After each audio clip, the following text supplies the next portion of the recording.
Hi guys, welcome to Growing Southern. My name is Erin, and for today's video, I'm going to talk to you about 5 books that I think are great to get you on the path to start gardening. So the first book is a memoir. It's by Gerald, I don't know.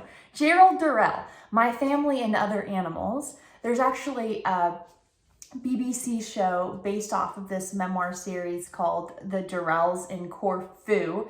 I've watched one episode of that series and I thought it was kind of boring. But I thought the book was great. I actually am not a fan of this copy because the pages, you can see, it looks like a little Bible and it's Bible paper and it's so thin and flimsy. Basically what this book is about is a family that was living in England, got like super bored, everyone was depressed, and the whole family decides to move to this Greek island called Corfu. And the book is written from the perspective, I think, of like a little 9-year-old boy. Well, you read about the adventures and like all the things this little boy sees and does. You're like, wow, like in order to live a life like that, I need to move to Corfu. I can't move to Corfu. But then, our neighbor. And you realize like actually what makes his experience so special has nothing to do with the fact that Corfu is a fabulous, cool island. It's that he's able to really pay attention. So when you, like, for example, there's an entire chapter pretty much devoted to him discovering like all the little bugs and life that live in this patio outside their house. That's something any of us can do. And I think it just shows like gardening and what makes gardening beautiful actually has very little to do with like how exotic or gorgeous your location is. And it has so much more to do with like how much are you able to pay attention and see the beauty and like the tiniest things. So that's why I think My Family and Other Animals by Gerald Durrell is an incredible little read and I highly recommend it. Next book. Fiction, Circe by Madeline Miller, which is a book I read last year, so if some of the details are spotty, it's because I read it in 2020. Okay, those of you who have read this book are probably thinking, Erin, there's nothing about gardening in here. Bear with me. So Circe is like a goddess situation, and she is like not really accepted by the larger God community, and she ends up getting exiled, and she lacks a lot of confidence, and she doesn't really know like what her gift is. And then she shows up on this island and basically like learns that gardening and witchcraft is like her thing, but mostly like she discovers this through the garden, and it's this really beautiful process of her like gaining confidence and seeing what her gift is and like spending a lot of time outdoors and in nature. And I want all of us to be as confident as Circe. And I think for all of us, it is a journey because we don't necessarily know what our gifts are right away when we're born. It takes time and exploration. And I think this book examines that very beautifully. So highly recommend. And I know a lot of people love the book for fiction. I was kind of like, but I like the message, so very much into this. Okay, the next 3 books are actually informational books about gardening. I'm gonna give you a little bit of backstory. So I think of gardening kind of like cooking eggs, in that you can make it as complicated as you want or as simple as you want. You wanna keep it simple, throw some eggs in a pan, scramble them up like la la la. It takes very little skill. You wanna make it complicated, make a souffle, make a French omelet.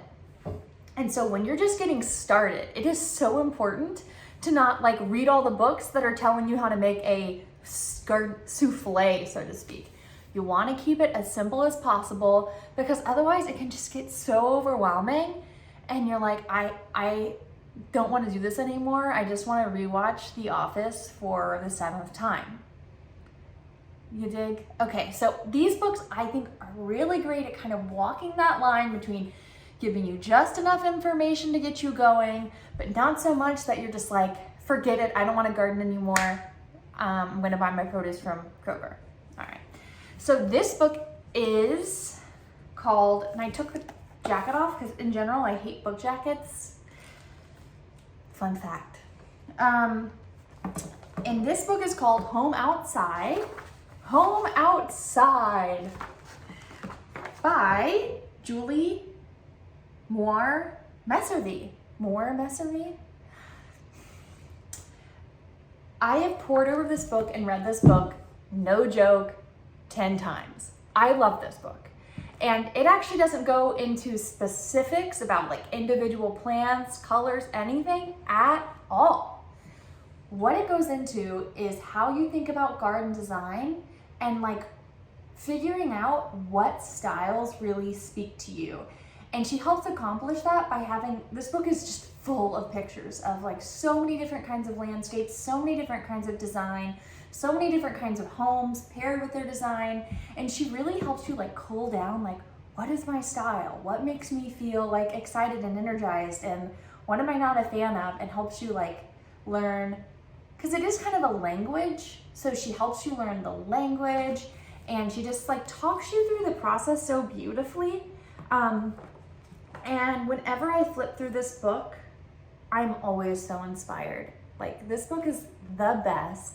And it's written by someone from my alma mater, so I definitely love it, but that's not why I love it. This book, standalone, incredible. If you're thinking about either creating a landscape design on your own, or even if you plan to work with a landscape designer, this book is a must read so that you can articulate what it is that you like and some ideas for how you want to implement it. Home Outside, people. Buy it. Do it. Okay, the final two books are more specific to the South because that's where I live and that's where I garden. This first book is called Vegetable Gardening. It is by the brilliant, the amazing Ira Wallace of Southern Exposure Seed Exchange. This book is incredible. I've gone to my library, like several of my library's locations, to look at gardening books, and I flipped through so many of them. This book is the best one. Again, it like really walks that line between like hyper specific, like what do you need to know, and like, let's just keep it simple, people. We don't need to overcomplicate it. So the book is divided into 3 sections. The first section is kind of like general information about like picking your garden location and like watering and like basic stuff. Then it goes into like month by month, what should you be doing? And I think that's part of the secret to why this book is so helpful, because it doesn't introduce all the information at once. It's like, what do you need to worry about in January? What do you need to worry about in February? And that sort of like piecemeal approach is really helpful, especially as you're getting started with gardening and there is a lot to learn. And it can be overwhelming if you're trying to like absorb an entire year, like all at once. Okay, and then the final section is actually my favorite because she goes through all of the like most popular vegetables to grow, and each vegetable, like she's talking about mustard greens here, gets like 1 page, and she talks about like a few sentences on growing, a few sentences on harvesting, a few sentences on the best varieties for the South. Like, it's so straightforward. And so like when I was buying my vegetable seeds for 2021, like I was like, all right, I know I want to do okra, and I could turn to the okra page, quickly read it, and figure out like, what is it I want to plant? What is it I want to buy this year? If you are gardening in the South, if you're vegetable gardening in the South, this book is, I think, required reading. It is so good, you guys. Highly, highly, highly recommend. Okay, the last book is Behemoth. But the great thing is, it is not designed to be read like cover to cover like many of these other books. It's a reference book, and it's really long. Let's see how many pages it is. It's like beautiful, like magazine, glossy magazine pages. It's almost 800 pages. So it's a behemoth, but it literally goes through every plant that you could encounter in the South. I mean, I'm sure like not literally all of them, but like for all practical purposes, all of them, okay? And so whenever I buy a new plant from the garden center and I want to learn about it, I can turn to the page in this book, and actually for each plant, there's not too much information. And so that's why I like this book. It's like, if you go online and Google, for example, like hellebores, I want to learn more about like this flower. There's like so many sites, so many opinions, so many thoughts, and you're just like, I don't even know how to begin to sift through this. So instead what I do is like, I'm not gonna go online. I'm gonna go to this book. I'm gonna turn to the like very slim section on hellebores, also known as Lenten roses. I'm probably mispronouncing everything, but and you'll get like all you need to know on Lenten roses, when to plant, how to care for them, and like nothing more, nothing less. Like, it's just very efficient in how it delivers information on plants, and I love that. And then there's also a section at the back that's like planting 101 and how to manage containers, and it has a lot of really helpful information, and again, it's like no more than what you need to know. And so I feel like it's nice to have one or two resources, like maybe one in print and one on the internet, which of course your resource should be me, especially once I have more videos. But I think Garden Answer is wonderful, and Epic Gardening with Kevin Espiritu is also wonderful. So like pick one or two voices online and then one or two voices in print that you can refer to, and it really helps to prevent overwhelm so you don't just shut down before you've even started gardening. And then the last is a bonus, and it's just an example. This is a seed catalog. I picked it because these catalogs are so stinking cute. Look at this. Seed catalogs, I think, are a really fun way to explore what plants are out there. And they're nice just because they have pictures and you can kind of peruse. And sometimes online, like, you kind of have to know what you want, and it's hard to explore. And so a catalog gives you the chance to, like, is there a bill in here?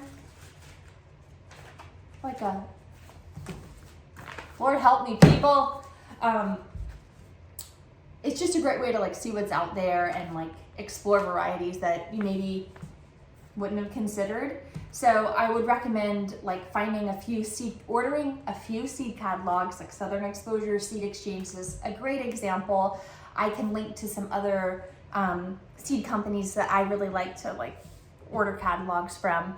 And it's as simple as just like filling out a form on their website, and it's, I don't know, it's nice to get them in the mail. It's nice to peruse them. So I recommend, like, if you're looking at getting into gardening, definitely signing up for some seed catalogs. Okay, thank you for joining me for this first video of Growing Southern. I hope you find it helpful. If you have any thoughts, please comment below. Please subscribe. I will be posting videos weekly, possibly more often, we'll see. But I'm so excited to start this gardening journey with you. And oh, if you buy any of the books and read them, or like if you found other books helpful, please share them below. I would love to hear about it. And I'll see you next time. Have a beautiful day, and don't stop growing.